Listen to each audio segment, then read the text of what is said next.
and thanks for tuning in. I'm Andrew Catchpole, editor of Harpers Wine and Spirit, and today we're here to discuss sustainability of glass, consumer perception and buying habits. We're doing so in partnership with North South Wines, a company that's making great strides of its own towards its sustainable goals, and as part of that, became a founding sustainable champion with our recently launched Harpers Sustainability Charter. I'm also joined by a fantastic panel, many of whom have already signed up to that charter and all of whom are fast progressing down paths of greater sustainability, showing leadership in this area for the wider drinks trade. My panelists are today Kim Wilson, co-founder of North South Wines. Hello, Kim. Hi, hello everyone. Jessica Anderson, Head of Strategic Change and Governance at Virgin Wines. Hi, Jessica. Rowena Curlewis, CEO and co-founder of the design agency Denomination. Hi, Ro. Hello. Hi. And Sarah Benson, buyer at the Co-op. Hi, Sarah. Hi. Hi. Excellent. So just for me, because I really want to hear from the panelists, but just a couple of sort of facts and figures surrounding glass. Some research from the International Wineries for Climate Action presented, it's actually presented last year, but still obviously incredibly relevant, revealed that wine bottles, their labels and closures, plus transportation of these heavy goods, together account for around a third of total winery emissions, with this split fairly evenly between the packaging and movement of wine. So what does that add up to? That's 1.3 billion bottles of wine sold in the UK alone, producing 625 million kilos of arguably largely avoidable CO2 emissions. And that just because we are all, I count myself as, in love with a beautiful bottle surrounding our wine or spirits. So the question is, what can we do to help reduce that and mitigate some of that carbon footprint? So we're going to be posing questions today such as, is glass itself creating a bottleneck in the drive towards greater sustainability? Can the role of glass as a strong indicator of perceived quality among consumers be changed, allowing for more diverse and sustainable formats to gain a greater foothold? And what alternative formats in the sort of medium term are likely to rise to the top? So first up, quick point of housekeeping. We'll endeavour to keep the session to an hour, and there should be time for audience Q&A, but please use the Q&A function as we go along, and I'll endeavour to put relevant questions to the panel as we go. So on that note, let's begin. So our first question with regard to sustainability. What are the pluses and minuses of using glass as a container for wines and spirits? And don't know who wants to sort of kick in there. Perhaps Kim will hear from a supplier distributor point of view, and then maybe we'll hear from a supermarket point of view from Sarah. So Kim. Yeah, I think for us, obviously glass, and you quoted the numbers, it's hugely important from a wine trade point of view. Us ourselves are importing about 18 million bottles a year. So it's a huge part of the business that we've got.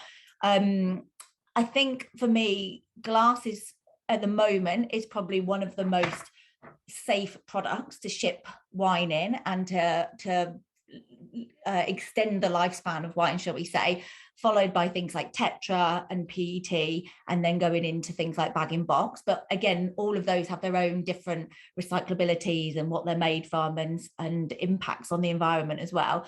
I think a really big thing for me with glass is around weight of glass, and I know we're going to talk about this later, but weight is a really big thing. And I think also from just a supply point of view going forward, glass is challenging, and even more so with what's happening in the awful situation that's happening in the Ukraine at the moment, and just coming out of COVID as well. There's a lot of places that just are struggling to get glass. So somebody, for instance, like South Africa would get glass from all their own internal places, but now they're coming to Europe to get glass, which is just causing an even bigger strain on everything else. So yes, I think, to answer the question, glass at the moment is the best thing to have wine in. It's just how we manage that and how we get better at managing that. Yeah, no, thanks. And that's an interesting point, because at the moment with what's going on with glass supply, it's almost as if the trade is being forced to look and struggling to find enough glass. So it's almost sort of backed its way, all eggs in one basket, I suppose. Definitely. And it's a question of whether how suitable that basket is. I mean, from a retailer's point of view, Sarah, I mean, it's pretty obvious. You walk in, the wine shelves are set up for bottles to stand upright. Our fridges are set up with nice, neat little racks for them to lie sideways as they chill, etc. But what, and including beyond that, the sort of supply chain as it really supplies to you, what are the practicalities of glass? What are the pros and cons? Yeah, I think as Kim said, it's definitely the most understood packaging format from a customer perspective. It's uniform, it's inert. We don't have the challenges of shorter life like we do on wine in can, for example, or bag in box. It's also very easy for customers to understand recyclability. So you've got sort of circa 70% recycling rate on glass versus just 6% on plastic. So if you switch to a plastic bottle, it might have a lower carbon footprint, but then you're tying into the sort of argument around plastic being perhaps a poor substitute or not the right substitute to pursue from a packaging perspective. And I think it's just something that people, it has such a long history that a lot of these things, such as paper bottle, that are emerging now are still, both from a technical perspective and a customer perspective, still very new and need a lot of selling to a customer base to get buy-in behind.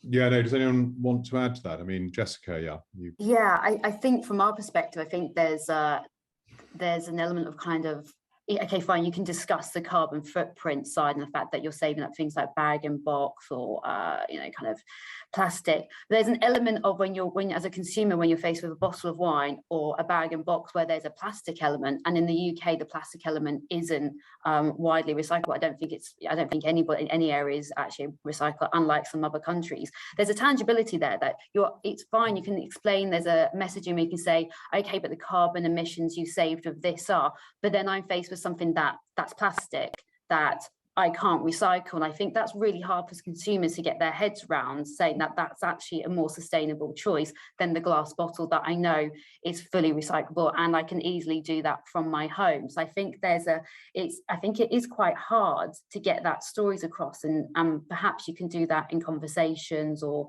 emails or longer marketing text, but when you're standing at a shelf or when you're shopping online, you're looking at these, and I think it's hard for consumers to get their head around, and they're just looking at the immediate packaging, and I don't blame them really, because if somebody's telling me, oh, okay, well, this is more sustainable, but then I've got a lump of plastic I can't recycle, I'm going to struggle to understand that, even if we all know the emissions are obviously better. But that has to have an understanding of how carbon footprints work, and that's not a very easy thing to put across on packaging.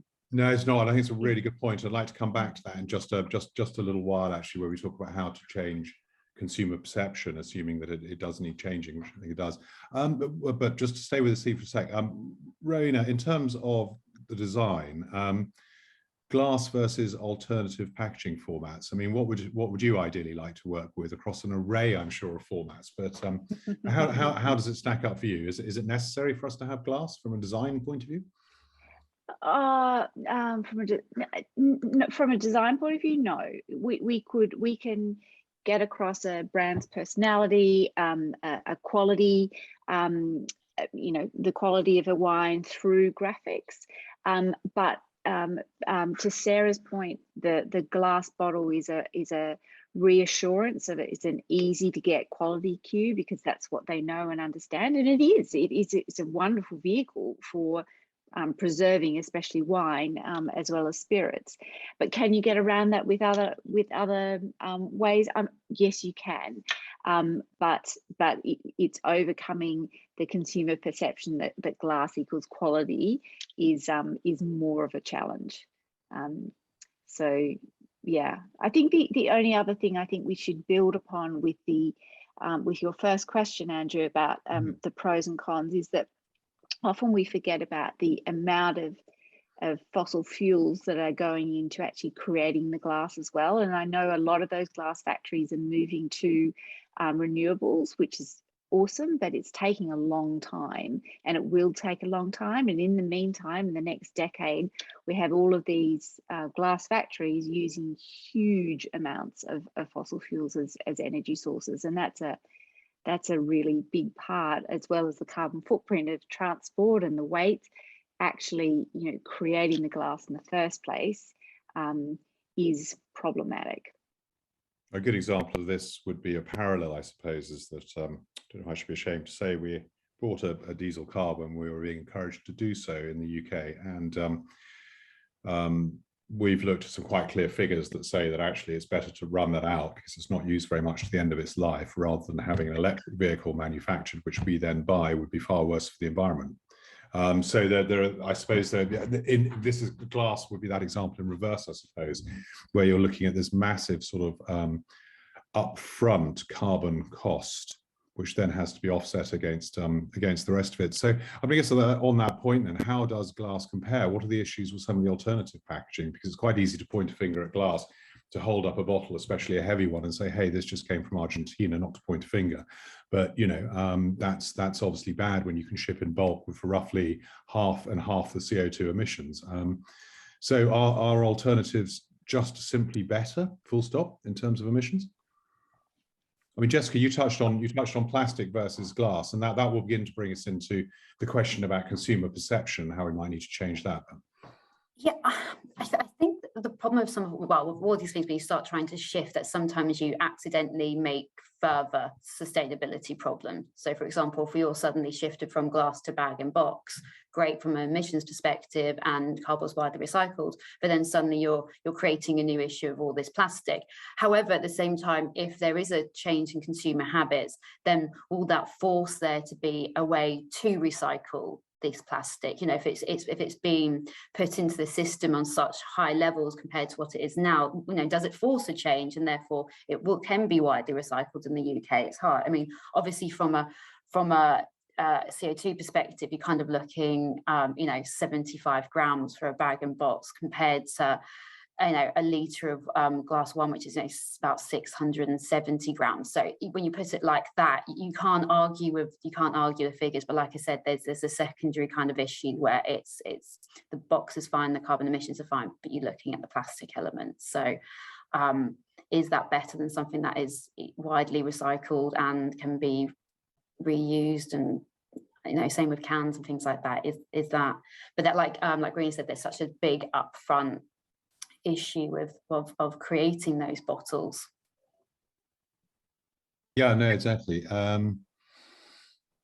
We've got a quick question, actually. I'll just hold that. Jessica's points. Yeah, just far away. I was just going to say, I think what we need is sort of a traffic light system for all packaging types, so that you can rank them against each other, because otherwise you just get caught in a CO2 debate and sort of what was the best packaging from a carbon footprint perspective. But actually, if you start looking at recyclability, if you start looking at plastic, you start looking at energy use, and then you can actually score packaging X cost consumer perception. I mean, sure, we've got flat plastic bottles in Co-op, but I could sell 4 times as much of the same wine in a glass bottle. So it's not worth necessarily backing things just on the carbon question alone. And until we have a proper scoring system across all bases, then I think we're talking about one element alone.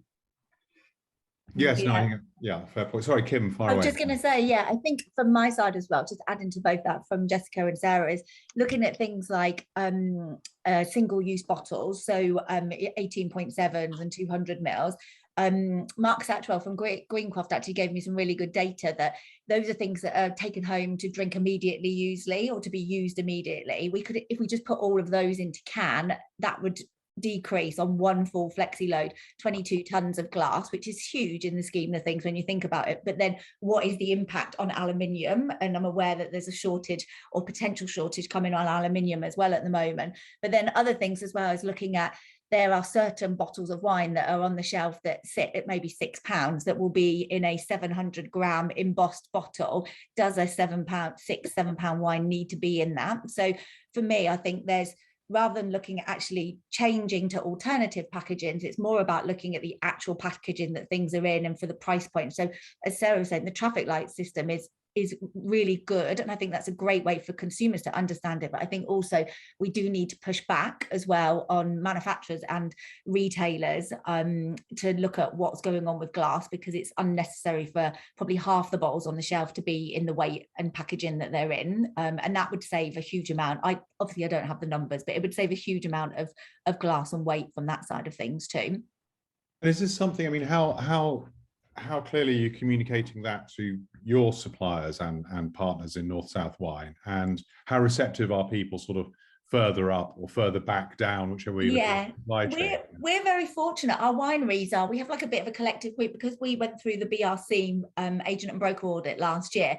We've really pulled all our supply base together to really kind of talk and share common practices and what they're doing. And that also helps with what we're doing with going ahead for our B Corp certification as well.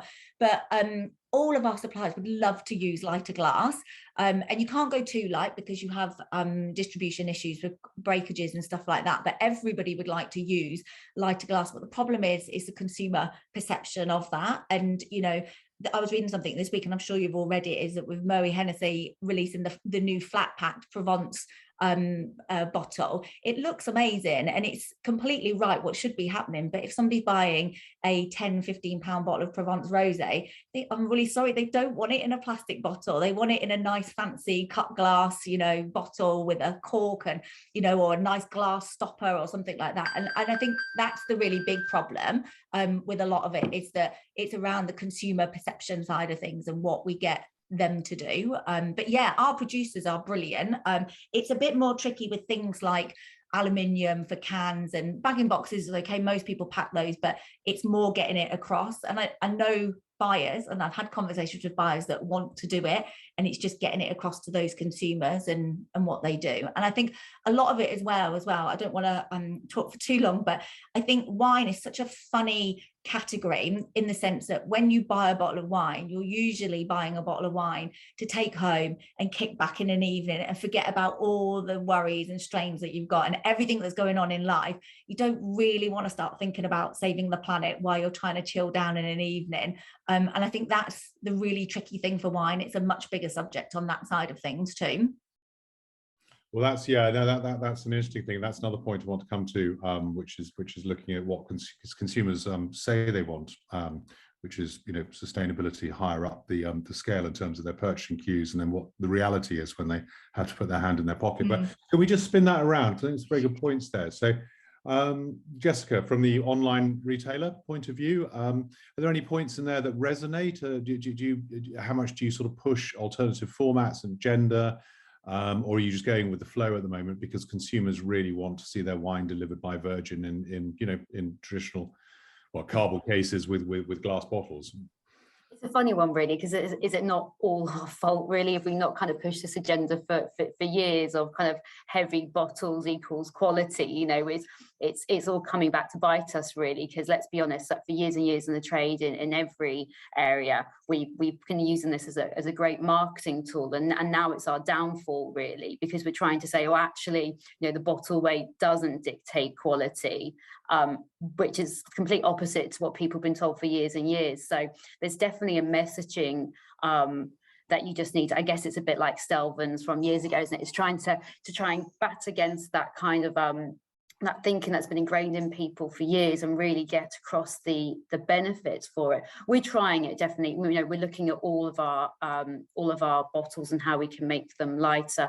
Alternative packaging is hard for us, I think, mainly down to a lot of run rates. They're quite high. You know, there's an investment element here for smaller wineries that, you know, suddenly just going from being able to put all of their wines in bottle to suddenly change that to an alternative format. There's an investment level that, you know, smaller wineries can't quite cope with, and as you'll touch on later, there's something about what people say they want and what they actually do. So whilst we'd love to turn around and get these great packaging formats, sometimes they don't necessarily sell, and that's really hard, because at the end of the day, we're a business, we want to push that, but if they don't sell, that's something that's really hard. So I think it's where the industry has a responsibility to come together and really try and push the same agenda and get that messaging across so people understand it. But I think, like Kim said, when you've had a long day at work and you're going to pick up a bottle of wine, the top of your list isn't what format should I buy it in, and sustainability. It's probably I need to pick up the kids, or I just want a bottle of wine to enjoy it, and off you go. Whereas, you know, it's how you shop, isn't it? Yeah, no, I have all good points. Sarah, experience through the co-ops as a retailer. I know this against the background that, I mean, for example, on the sort of social side, you've done a fantastic job with fair trade, and there's a lot of ethical consideration and a lot of what you buy right across the group, well, everything you buy right across the group, I should say. So what about this? How much have you pushed this? How much do you feel you can push this in terms, you must know a lot about your customers and their purchasing habits, as with Virgin. Yeah. I think again, the carbon footprint reduction has been a big focus for us, because we're going for carbon neutral by 2025 on our own brand, and then 2030 on our entire wine portfolio. So that has necessitated a lot of review, and as you referenced, Andrew, packaging and transportation being two big areas of focus for that. If we go back 2 years, we did a review of our members, and we had sort of 55% saying that they use the size of the punt and the weight of the bottle as an indicator of quality. However, where we have now gone on and reduced glass bottle weight, and we've not seen a drop back in sales. So perhaps that is changing. I mean, I'm certainly encouraged by the fact that we can move to lighter glass formats, and that doesn't seem to be driving people away. So that is encouraging.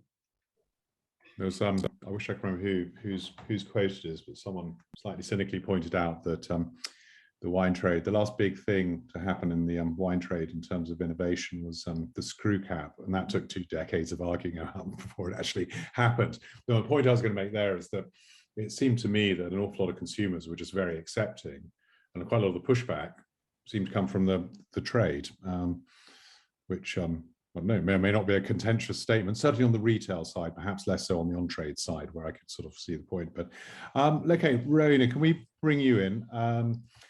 Again, with your sort of design hat on, what do you think can be done to increase the consumer perception, or break down barriers and increase the perception that wine and alternative packaging can be and is, you know, of high quality? Just change this perception around. Yeah, look, I think Jessica mentioned the screw cap, and I think that's a really interesting scenario to think about, because the way that the screw cap really took hold, especially in Australia, was that whilst a lot of the white wine producers have been doing it for a little while, it wasn't till we got a really significant luxury brand like Penfolds on board. And when Penfolds started releasing their red wine trials, that they'd trialed under screw cap and under cork, and they were having terrific results with both, but particularly the screw cap, that then changed the conversation. So it no longer became, especially with the trade, you know, that convinced them because it was a brand like Penfolds, and it also convinced consumers because if a brand like that was putting out red wines under screw cap, it must be okay. So I think one of the things that we need to do is really make sure that those luxury brands are on board and really heroing a change to glass, especially to the weight of glass and other formats, because it's only once we start doing that consumers will come along with the journey. And look, it shouldn't be too hard, because if you look at, you know, some of those first growth Bordeaux bottles, they're nothing fancy. They're, you know, a pretty plain, you know, claret bottle. So you can get across premiumness in other ways than glass weight, but you do need some leaders in the market to show you how to do that, to show consumers how to do that.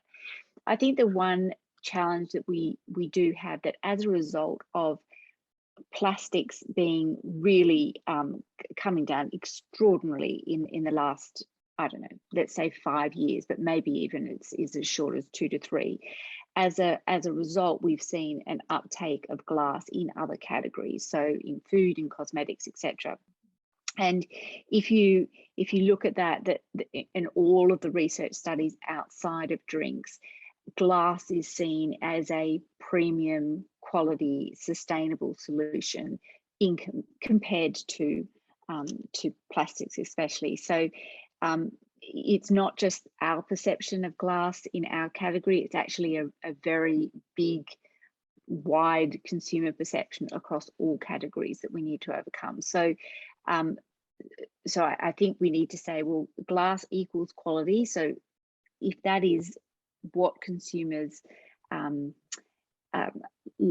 like and are going to continue to support, and there are lots of positive reasons why as well, then how do we make glass better? Can we lightweight it? Can we change the format of it? Like, can we add another material to it? Like, is this the point where we really need creativity and innovative thinking within the actual glass container, so that we can, you know, continue the positives of glass in terms of its inert nature. It doesn't have toxic ingredients, blah blah blah. It's fantastic for wine because you can cellar it for 10 years. It prevents a whole lot of wastage. Like, there are so many great things, but we just need to think really creatively about how we can better use glass. So I just want to tie in a couple of the questions that the audience have come up with, and the first one will come on to creativity, but also the way that glass is sort of used and where it's used in the supply chain. And Ken Pugash has asked two issues, he said, really more of a statement. So standardized glass bottle, lightweight, bottle color, and low percentage of glass is recycled by consumers. So he's making a couple of points here that I think that there needs to be, thanks Ken, there needs to be, if you're going to have a decent recycling scheme, if you're going to increase bottling in market, you need a decent recycling scheme, but you need kind of uniformity, don't you? And this is going to be a problem whether it's across Europe, just throughout the UK, and so on. Is there any way we can see that happening in the near future? It's quite silence from the panel there. I don't know. Yeah, I mean, it is all about consumer education. So, you know, if you are overt with your packaging and your communications, that, you know, this particular bottle is going to change color depending on the recycled materials that are used, and that's okay. You know, we've done a gin called Tread Softly Gin, and it's using one of the Estelle bottles, and it is in an Arctic blue, but that color changes in every run. And through our comms campaign, we tell consumers, expect this to change, and this is a really good thing. Now, this is a wine that's all about sustainability, so our consumers get it. But you know, slowly that message can go out, and so the glass color should be less of an issue. Instead, they see glass equals quality. Tick that, and then what else does the pack, the design, the branding say? Okay, yeah. I think we were saying earlier on, Andrew, is that there's quite a English or UK consumers are much more used to recycling. I know from the lockdown days, basically my house turned into a tasting station, and I would regularly be at the recycle bank, which was rather embarrassing, having done a big category review or something like that and having to recycle all of those bottles. But I think consumers are, and I think Jessica said earlier on, like, and so did Sarah, that 70% of glass is recycled here in the UK. So I think it's a case that it is being recycled. Yes, our own individual local governments could get better in the sense of looking after what you recycle and what you don't. I know, for instance, that a county next door to me, you can have your glass in a bin and someone will take it away for you, but for me, I have to go to a recycle bank to go and do it. So again, it's putting more pressure on the consumer to do it, but I know that if you've got that there and readily available, you'll go ahead and do it. But everything's being cut at the moment from your local councils and everything, so trying to put that back into the system is one thing. I think also the other thing is that if you look at glass here, there are wines that are in flint glass, but there's not a huge amount of wines in flint glass. The bulk of it will be in like an autumn leaf or in a green glass because it's a red wine. So I think we can do definitely more from that side of things. And it's as the gentleman said on the questions, is more having a standardized format for that. If everybody switched to a certain weight or size of glass, it's kind of like that's what you're getting. And you know, if it maybe was done by price point or by quality perception or something like that, maybe that's another way to have a look at it as well. Yeah, so I'm just wondering whether things will accelerate quite quickly now in terms of the pressure on packaging and how sustainable it is. So it might be the trade is sort of overtaken while it's still having a debate about these. I think also like the making of glass as well. We know glass is here to stay, and it's about making, as Rowena was saying, making glass better. And as far as I know, there's nobody making glass from renewable energy at the moment. I'm happy to be corrected if I'm wrong there, but as far as I'm aware, there's nobody that's doing that, and the bulk of glass is made through gas. So switching to renewable energies, whether that's wind, whatever that is, solar, whatever that is that they use, and more electricity. And then it's a case of pushing it again back on, like, we're shipping glass from all around the world. Like, how do we work? And I've always said this, how do we work with the freight forwarders, whether it's empty glass on wagons or container ships, or whether it's full glass, full bottles of wine that are on there? How do we work with them? There's a big push for us all going towards electric cars. Obviously what you said earlier on does resonate, but what are we doing around electric boats, and how are we making that cleaner and greener as well? So there's a big bit before you even get the product on the shelf to what actually happens. Yeah, so again, it comes back to that complexity, doesn't it? Very interesting reading a maritime trade mag recently, and coming up to speed with what's being done in terms of sail technology for giant, container ships and cargo ships and so on, which is absolutely amazing, and how much that is looking to help cut carbon emissions. So almost like a partial reversal to the age of sail. Not quite. We're talking about sort of between 10 and 15% of the power being derived from it, I think, but it all helps. So where else going to go with that? Yes, well, you mentioned, obviously the other part of this is surely acceptance of in-market bottling. From all the figures I've seen about shipping in bulk, it just simply means you cut the heavy glass out of the equation. It's more efficient, and you've got more space to fit the bulk in as well. So it's kind of all of that adds up economically as well, doesn't it? Where's the resistance coming to from bulk shipments at a slightly higher end, so at the medium to higher quality end with wines? Is that, dare I say it, is that you, the trade, or is that the consumer, or is it a mix of both? I'm sure the consumer doesn't really notice most of the time, doesn't know, doesn't even know how to find out. There's a lot of perception in the trade itself, because you don't tend to get more premium wine shipped in bulk, and there seems to be there is sort of a price point cutoff that isn't really addressed. You see a lot of industry commentators commenting on heavy bottles from South America and jumping straight to the bottle as the issue, but actually if you think of distance of transportation and the opportunity to start bottling more premium Malbec here in the UK, then that you've addressed both issues. It's a bit of an elephant in the room.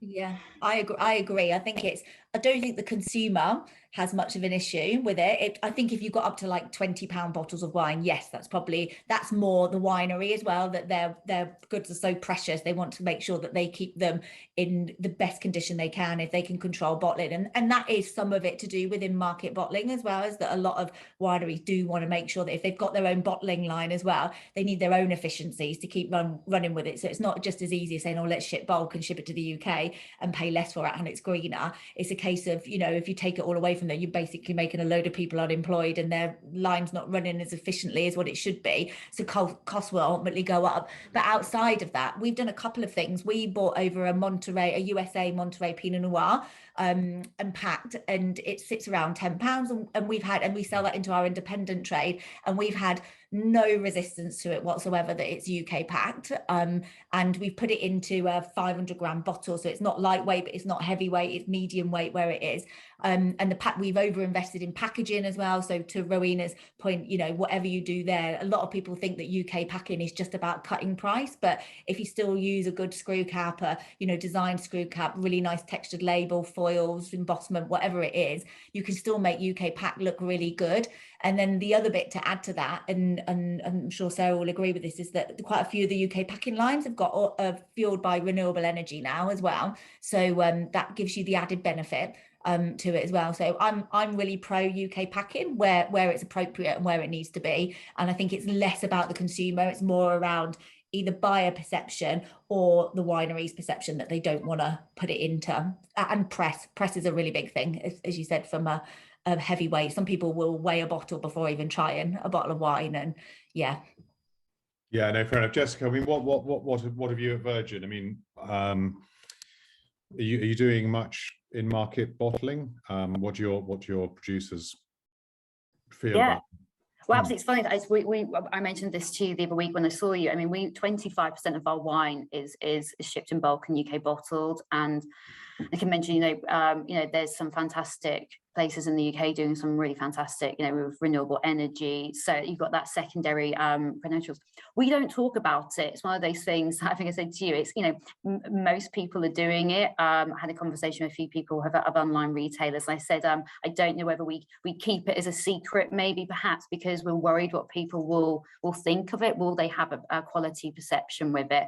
And I think until we all talk about it, that won't change. We're not talking about it because we are worried our customers. And anecdotally, we do get customers email in and say they only want wines that are bottled at source. So, people are aware of it, and some people have a very heavy preference for it, but most people won't know which of our wines are shipped in bulk. And I think it's down to us to start educating people that it isn't, it doesn't affect the quality, and there are lots of benefits. If you can then put that with bottling into lightweight bottles in the UK, you solved a lot of issues there. Yeah, and I think we're beginning to see some of the solutions with these shifts, aren't we? I mean, one of the bottlers, certainly, if not more, that you allude to, producing more than enough energy for itself and feeding back into the grid, and using saying the technology now is such that in fact the wine will arrive here from country of origin in as good a shape, if not better shape, than if it was on a perhaps not so professionally overseen bottling line in a cellar somewhere, and then being transported in bottles, et cetera, et cetera. So we know the quality can certainly be there. On the flip side, if you take I don't know, say a region like Rioja, and it's certainly not alone, going back to one of the points you were making, is that they insist, and you can understand why, that everything is bottled within the DO, so that there is that quality control before it leaves. Is that necessary these days? I'm not personally so sure, but there we go. Okay, I don't know if anyone else wanted to add to that on that theme, but I've got another interesting question. We're talking about changing perception. Ali Finch has asked, hi Ali, how big a role do you think the on-trade has to play with changing consumer perception, given how many top restaurants / wine bars are selling keg wine, wine from bag, basically, and or wine from bag these days? So, I mean, I don't know about numbers, but certainly quite a lot of higher profile, more together, hipper kind of on-trade outlets have embraced this, and not just necessarily a Prosecco on tap, but also some of their sort of, quality and off-piste wines as well, which I think is a really massive statement. So obviously, because I'm peering out there and looking at I suppose off-trade as opposed to on-trade. We don't have an on-trade panelist. So I don't know if anyone wants to jump in on that. And I'd like to bring Rowena as well and find out what's going on in Australia with that side of things. I can talk a little bit on it, just because we do have on-trade customers, and mainly like independents that will have a wine shop, and they'll have served wine by the glass with them. So we have a lot of interest in the key kegs, so like the 20-litre key kegs. The actual product itself isn't recyclable, but it's, when you look at what it saves compared to glass, that is obviously a huge benefit from that side of things. And I'm sure that if Muriel was here, she would be talking about her refillable glass bottles as well, with what you can do there too. So I definitely think, because I think it looks like quite a premium thing when you see it in a bar and you see either barrels or how nicely they're displaying them, and then it's there. And also, if you think about anything like beer and cider, we all drink from a keg and we all drink from a tap. So why can't we drink wine from that as well? And I know obviously, Rowena, with Australia, a lot of things like Prosecco are on tap and things like that, probably less so here now, but definitely in Australia. So for me, I think it's a real positive, and it's quite alarming, some of the volumes that do go through some of the people that we work with. There's a small group up in Manchester that I know sell a huge amount through key kegs. So yeah, I think it's definitely a way to go, and it's a way of getting more premium products across to customers that can be sold at a slightly cheaper price as well, because of the way that it's transported and the way that it's packed too. So I think it's a real positive. Yeah, I think that's a really good point. Sorry, just quickly, these sorts of initiatives and advancements need to be economically sustainable, to be sustainable in other ways, obviously environmentally and or socially. So that's a good point. But quite often you do dig down, you think actually, oh, hang on, there's a little bit more room for a little bit more margin, or a little shaving off of costs for the consumer as well. So that sort of adds up. Sorry, someone was just about to jump in there. I took my eyes. I do think that wine, on tap and cocktails on tap as well has shown consumers that, you know, there is no reduction in quality. So how do you flip that into the off trade? So how do you make sure that that same thinking and the same saving of all of that glass in the on trade through taps is carried through? And you know, it gets down to refillable, because recycling is all very well, but it's still not part of a circular economy, because, you know, you're still having to input with new glass. Whereas, you know, wines like this, where you have, you know, it is a refillable bottle. This is the mecca, right? That's what we all need to be aiming towards, is not just recycling it. So it has to be transported back to the factory and melted down and and then transported.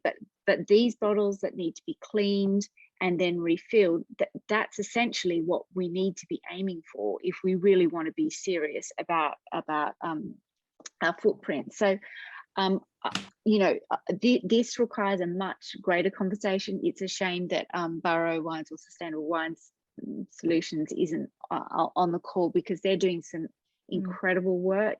Rewine in Melbourne doing also incredible work. But once this actually becomes, once we get over the technicalities of it and we have our retailers invest in it, then the refillable thing will be a game changer for the industry. We just need to get a whole lot of people on board and understand, you know, what sort of impact we can have when we actually look beyond a standard bottle that you throw back out into garbage. You don't do that. You actually go back to the wine shop and get your refillable bottle refilled.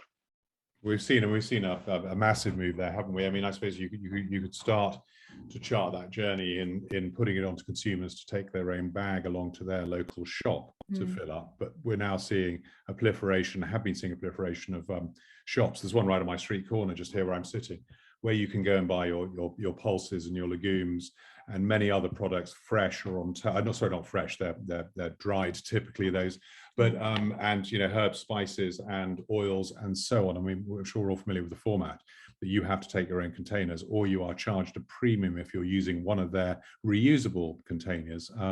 So Ken in the audience, hi again Ken, said you mentioned Muriel, Burrow Wines or Sustainable Wine Solutions.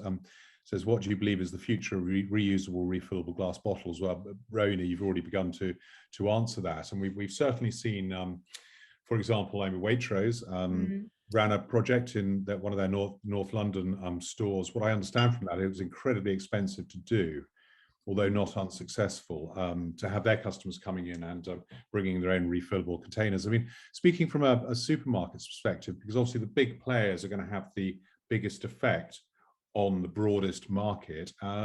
Sarah, what's the co-op sort of point of view of this? Because I'd have thought the co-op, again, coming back to the co-op ethos, would this would be something we do. Yeah. It's something we do already for water, and we offer free water. We can bring in your own water bottle and do that in store. But and whilst I applaud Waitrose for trialling it with wine, they have withdrawn it. So I'm not sure. I think from both a technical perspective and a licensing perspective, bearing in mind that where the stores that they did implement it in, they had to have full-time staff manning that and managing that. I don't see it as being something that we could get behind as a viable solution, certainly for our stores, particularly in smaller stores as well. And I think there's still so many issues, mostly around the licensing, but also around the technical quality of that wine, and relying on the customer to clean their bottles properly and the wine is properly secured and sealed. Then they're not going to be drinking inferior quality or wine that isn't that's subpar because of that system. I'm yet to be convinced that it's certainly in our side of things is the way forward. Whereas I think going back to what you're saying about in the entree, doing sort of bag in box or kegs, indeed, would trial more, would have a sort of dual benefit of getting people to do more by the glass and getting people to try different grape varieties and reduce wastage, which at the moment you get so many by the glass options that are served out of condition, which is actually, I think that's probably a better placed format way to explore that. Yeah, no, thanks, Sarah. That's Jessica. Any advances on this? It's just not practical from an online perspective, obviously. So I mean, I don't know how, as Sarah said, I just don't know how practical it is. Anyway, it's what one is bottling water, you know, when you've got, you know, hundreds of wines available. I'm not quite sure how you then do that. I think this is also a problem actually with larger formats such as bag and box. It limits people's choice. You know, people buy wine during the week because it's, I know, cheaper, as they're drinking something easygoing in the week, then maybe at the weekend they want a nicer bottle or something. That doesn't necessarily work with things like bag and box, because you can't buy a 6 litre every single time you fancy a bottle of Malbec on a Saturday or Pinot Grigio on a Tuesday. So you could, but you wouldn't get much done. Yeah. yeah. I don't think it'd be very productive. I don't think it's very responsible. Yeah, but that's the point. It's not socially responsible, and it's not practical, because you know. So there is definitely an element that, you know, when it comes back to glass, there's always going to be a need for glass because it's smaller smaller format. Is how people buy wine. So I don't know. I'm sure there's a few households that get I think I think what's interesting with these is that you don't actually have to have it filled in store. You know, there can be a recycling system where you put reusable bottles in one section, take back to store or wherever, and they go back to the winery, they get filled, and then they come back to store already filled. And then it's like that circle, because you're preventing a whole lot of extra other things. You're just literally going from the transport to cleaning, back to the winery, back to the retailer. So there are different ways that you can do it that's different to how, say, food or water is refilled in store. But I do think we as an industry need to look at how we can get more reusable glass rather than recycled glass. I suppose the tricky thing, the economy. Yeah, the tricky thing for us, I suppose, is because Australia is such a big wine producing market, whereas, let's face it, the UK, yes, we have some amazing wines that we produce here, but they're very small. It's not like we've got that accessibility for it to go back, be refilled. It would have to wine would still have to be brought over from somewhere and do it that way. And then when you weigh all that up, does that work out better than the route we were going before? I don't know. That's a whole other conversation. But I can definitely see it, like, in wine producing countries, it working really well. And it's quite a nice thing. Like, if you're a holiday maker and you're somewhere and you see that, you think, yeah, this is a really good idea. I'll buy this and take it back before I go home and stuff. So I can see it working there. But here, I just don't know, because it's not like we have wine on tap all the time. So isn't that just like the old en vrac system in France, where you just go and take along your whatever container and fill it up at the cellar door and come back? Using the new contract bottlers in contract fillers in the UK, hopefully they can get them to get lots of storage. Well, there are lots of issues. Absolutely, there are lots of issues with it, but you know, we have to address those issues because we have to move forward. So yeah, I agree. Probably a good time to bring in Bridget. Hi, Bridget Hemant, if I pronounce that correctly, of Chet Valley Vineyard in South Norfolk. And she's asked, is anyone aware of, they make predominantly sparkling wines, and obviously there are an awful lot of sparkling wines made in the UK and elsewhere. Are there any alternatives, decent alternatives to sparkling wine? We're beginning to see, you know, paper bottles and the like come in for still wines, but you've got that pressure issue, haven't you? So it's back to protecting the wine and delivering it in a safe fashion.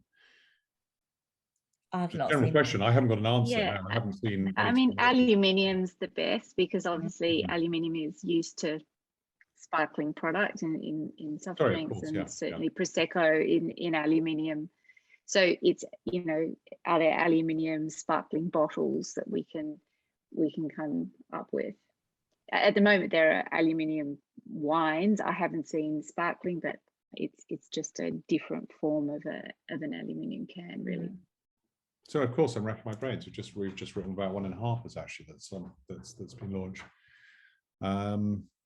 You're not doing something, Jessica, Virgin, with sparkling in can? I mean, the problem with cans is, again, it's the run rate. So we've looked into this, and you know, we'd have to get something like 50,000. We'd have to buy about 50,000 cans. Even if we didn't do the run rate, we could do 20,000. We still have to sign up to that. You know, that's a lot of wine that we're not sure our consumers will buy into. And even if it isn't, it's, you know, it's just the run rates are just too big. It's just not practical. We're not at the size that I think we can do this. And even if we did it with 1 or 2 lines, it's not something that we could move to.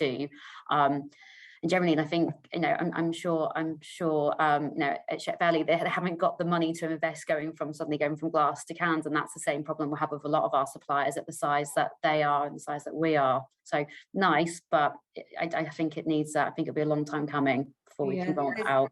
There's added complications with cans as well, depending on minimum runs of not having a can actually printed. That's obviously the most environmentally friendly way to do it, is actually print the can.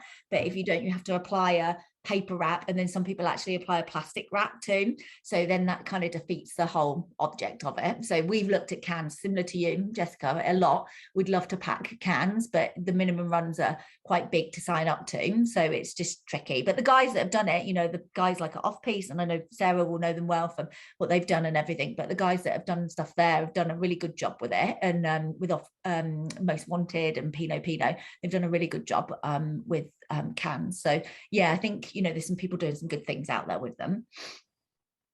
So I don't know, perhaps I could throw that back to you, Bridget, and the audience, and Wine GB, or the English and Welsh wine trade, and say, well, perhaps there are opportunities for sparkling in can, for everything from, you know, Boardmasters Music and Surf Festival through to, you know, Glyndebourne Music Festival here in Sussex. I don't know, maybe try and take the lead on it collectively. I don't know if that can be done or the economics add up, but I'd have thought there are many situations where there are people out there who would be looking for a quality glass or two that they can easily carry, and doesn't involve trying to take glass into a sort of beach or picnic kind of area, you know, where you're possibly allowed to do so anyway. But anyway, I don't want to digress too far down that side, but it's an interesting one. So I'm aware of time, so to begin to sort of work towards some conclusions, I want to ask about, of the alternative packaging out there, which formats do you each feel are going to be most important looking ahead, perhaps in the near to sort of medium term?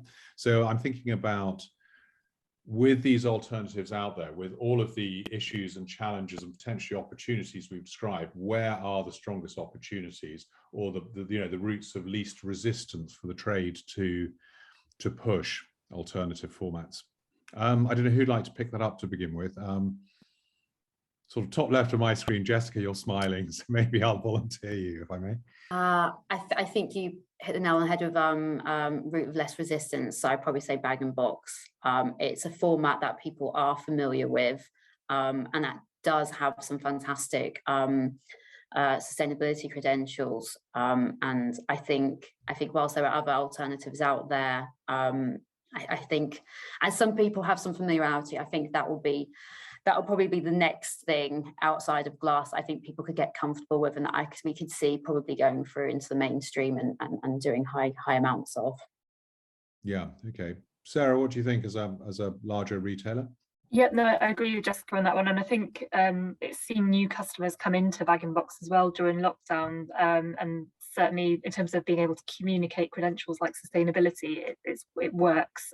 You've got a lot of space to play with. If you can just crack the recycling aspect. So I think we're moving towards that with the plastic components, then I think that would be a good contender. Yeah, okay. Rowena, do you see what do you see in perhaps focus on, obviously you're international in your outlook, but Australia, very different market, not so much? Yeah, I mean, Bag and Box is certainly here, and it's certainly it's been here for a long time. It's certainly, you know, has got there's quite a few new hipster brands, but in terms of, and you're probably right, it's probably the path of least resistance, but I do think that we need to, I don't think any of the alternative formats, when we weigh up the pros and cons, are better than glass. So I think we need to think about what else we can do with glass or another form that's not out there that can actually, you know, overcome the hurdles that all of the other, I mean, apart from aluminium, all of the other options contain plastic, and that is something that that we need to avoid, and consumers know we need to avoid. So we then get back to aluminium, and aluminium is under increasing pressure in terms of supply, and it also has pros and cons. So what else is there? And that's something that we're obviously thinking very seriously about, and working with some of our clients on what is that next step. Okay, I mean, I don't know if there's anything else that anyone's heard of that could possibly emerge beyond the sort of so-called alternative formats that we've been discussing. I mean, Kim, anything else in the pipeline you think we should be looking at, or is it just a case of you know, we're going to remain rooted in glass for the foreseeable future, so we really need to look at all of the ways that we can improve or decrease the carbon footprint of glass? Yeah, unfortunately, I think that's what it is for me, to be honest with you. I'm not going to lie, North-South Wines and our partners are not big enough to make the change of doing something radical. That's for the big guys to do. But the way we will look to do it is just work with sustainable partners, whether it's filling here in the UK with somebody like Greencroft, for example, looking at the glass that we're using and the weight of glass, and then using packaging, whether it's the label, capsule, to try and make things look more premium.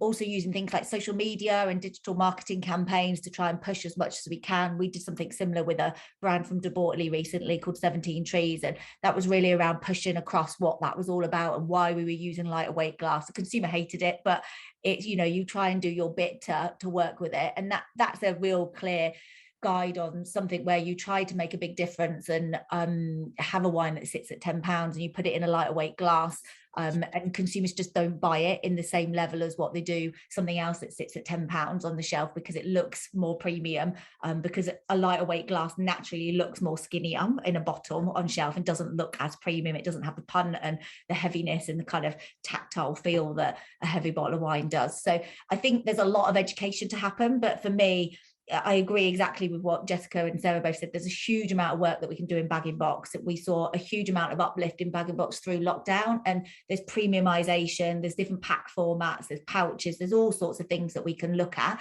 that make that more exciting and more accessible to the consumer. But I think from a bottle point of view, the bottle is here to stay, and I think it's a case of that we just need to work with all the partners and see what we can do to kind of push it back and forwards on what you do from the carbon footprint side of things. But from a North-South Wines point of view, we'll continue to look at doing the best that we can do from our side of things, which will always be looking to reduce packaging. It's also interesting what you were saying, Kim, because I've never, or very, very rarely heard a business say we would like more legislation and red tape rather than less. But if we look to the Nordic, the monopolies, they're obviously much further down the route of embracing sustainability with regard to the packaging of their wines and spirits. You've got massive kind of, you know, bag-in-box usage, a big percentage of what's sold and so on, and many other aspects of sustainability as well. But that's been brought about because a level playing field has arguably artificially been created through a monopoly, for example, in Sweden, say. But if there was some system here, perhaps, whereby all retailers were forced to reduce the glass weight below a certain amount, that surely would be helpful for all, because you wouldn't be saying, oh, look, our De Bortley wine here, this new range, which is fantastic because it's, you know, it's helping to kind of reforest and you know, thus reduce carbon. But oh dear, the bottle looks a bit skinnier, so no one's taking it off. Well, not no one, but it's not going off the shelf as fast as you would expect for one of their wines. Yeah. Then that would surely help quite a lot. So I guess you know, we need government as well to help back this, or other mechanisms like that, perhaps. Yeah, I agree. I was having a conversation with somebody the other day about retailer premium owned labels. The consumer really trusts in the retailers' premium owned brands, and if they could everybody could lead from the front on the premium retailer owned brands, and then brands follow as well, the consumer will go with it. It's more they're used to having what they've been given, and let's face it, nobody likes change. Whether we all say this, that we're this really like modern society, nobody likes change, and it's almost like you have to force the change, like what's happened with plastic. And you know, nobody quibbles at that now, and the change, you don't even see the difference really of what's happened with plastic across the board from, you know, all sorts of different products and categories. So for me, it's, yeah, it has to be a big change across the piece. Yeah, no, totally. And I think we're around about an hour. I don't want to rush any of you on the panel. The audience, if anyone wants to get in another very quick question, please do. But any other thoughts generally in terms of summing up, any sort of takeaways, or what kind of one thing could and should the trade do in relation to its packaging and its carbon footprint? Where should we begin? Jessica, do you want to have a quick thought? Sorry, I'm going to put everyone on the spot, but it's difficult as we go around. To be honest, I think it's just about having some honesty. I think it's about being honest with consumers and opening up to have a conversation with them. Explain the reasons why we're choosing lighter bottles or alternative formats are better, why we're doing bulk shipping, and there's an element to me said earlier about I think it was Kim that said about with the lighter bottles we're putting more premium packaging. Well, actually, bulk shipping, for example, is cheaper. That means we could actually make the wine better quality, because for the same money, same cost, we're putting more of that money into the wine and less into the bottle. So I think it's just having the conversation and trying to just be honest with people about why we're doing these things and what the effect actually is. Until we have that conversation, nothing's going to change unless, like Kim said, we get some sort of government stepping in there and helping us out a bit. Yeah, so more for less, basically, that sort of magical impossibility, but not an impossibility. People can't argue with that, really, especially if they're worried about quality.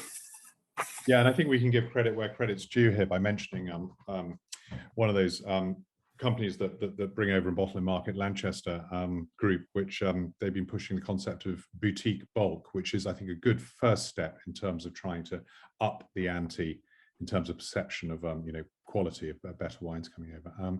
Sarah, what do you think? What can we give as a we shouldn't underestimate. Yeah. I think we have a collective power as an industry that consumes glass to look at how we can work together to talk to glass manufacturers about using alternative energy sources, to increase recycled content, to campaign with, to create a more cohesive national approach to recycling, so that you can recycle alternative formats across the nation and not just sort of in one pocket of the UK. And I think that's something where we need to work rather than as separate businesses, but as for a collective goal of working for a more sustainable future. Yeah, excellent. Ro, any concluding thoughts on all this? Has it all been said? No, I couldn't agree more. I think with Sarah, the efforts that Andrew, that Harpers are doing with the Sustainability Charter and the Porto Protocol Foundation is all about us sharing and discussing and brainstorming ideas collectively to do something better. And I think it's throughout these conversations to put added pressure onto the trade and to help educate consumers that we can start a movement. We have to work together and kind of forget sometimes about being competitors, because at the end of the day, the winner is going to be the earth, not just our individual companies and shareholders. So I do think that forums like this are an incredibly valuable step in moving forward. Yeah, and Kim, is it fair to say then that you would, a rising tide floats all ships? Yeah, definitely. Transparency, sharing of best practice, etc., and keeping the conversation along. Yeah, definitely. And I think us as a business, we're pretty transparent in what we do, and I'm not afraid of sharing. Sometimes my marketing guys will come to me and say, "Are you happy to share that?" And I'm like, "Yeah." The more we share, as I said earlier on, we're a very small fish in a big pond, and the more we share, it's, as Rowena says and Sarah as well, it's a collective. We have to get everybody on board. And now it's probably the most challenging time we're all going to see, particularly in relationship to glass. And I think it's the time that we can start looking at what we do, because things are getting slightly out of control with what's happening with glass, and that impacted more by what's happened in the Ukraine as well. And I think there's a lot that we need to do as producers, as shareholders, as distributors, as supermarkets. We all need to get together, and that's the only way we're going to win through for it. So I'm not sure one's allowed to joke with some of the reasons, especially behind the shortage of glass at the moment, but it might well be worth holding on to some of those glass bottles as you get through your wine. You may need them in the not too distant future for refills. But no, that aside, I think we've covered some really interesting points. I'm not sure we've sort of solved the problems of the world or even the glass world, but certainly all of you have come up with some really interesting insights, and I hope you, the audience out there, have some interesting takeaways. As much as we've just said in summary, I think you know, it's keeping the conversation going and moving forward. And I think that's the most important thing, so that people can look and learn and progress. So that's great. So unless anyone has any final comments, thank you very much, audience, for tuning in. I hope there's some good takeaways for you. And otherwise, big thank you to our panel. So thank you, Jessica from Virgin. Thank you, Sarah from Co-op. Thank you, Kim, North-South. And thank you for joining us, Rowena from Denomination. Thank you very much all, and hope to see many of you in the flesh quite soon, now that physical events are also up and running. Fantastic. Thanks, Andrew. See you. Bye. All right, cheers all. Thank you. Bye. Bye-bye. Bye. Thanks.